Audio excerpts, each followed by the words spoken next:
Lorry bus ಮುಖಾಮುಖಿ ಡಿಕ್ಕಿ, 2 ಸಾವು, 10 ಜನರಿಗೆ ಗಂಭೀರ ಗಾಯ, ಜಿಲ್ಲಾಸ್ಪತ್ರೆಗೆ ದಾಖಲು.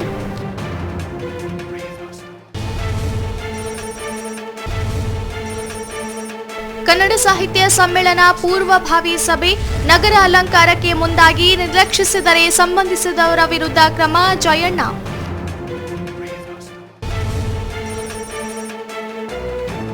ಮಲ್ಕಾಪುರದಲ್ಲಿ ಹೋಟೆಲ್ ಪ್ರವೇಶಿಸಿದ ದಲಿತರ ಮೇಲೆ ದೌರ್ಜನ್ಯ, ಕವಿತಳ ಪೊಲೀಸ್ ಠಾಣೆಯಲ್ಲಿ ಪ್ರಕರಣ ದಾಖಲು, 8 ಜನ ಸವರ್ಣೀಯರ ಬಂಧನ.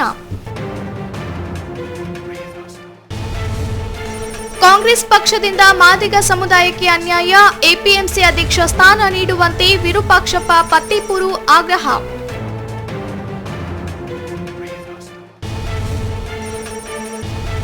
ರಾಷ್ಟ್ರೀಯ ಆಯುರ್ವೇದಿಕ್ ದಿನಾಚರಣೆ, ಆಯುರ್ವೇದ ವೈದ್ಯ ಪದ್ಧತಿ ಬಗ್ಗೆ ಜನರಿಗೆ ತಿಳುವಳಿಕೆ ನೀಡುವುದು ಅಗತ್ಯ, ಆದಿಮನಿ ವೀರಲಕ್ಷ್ಮಿ.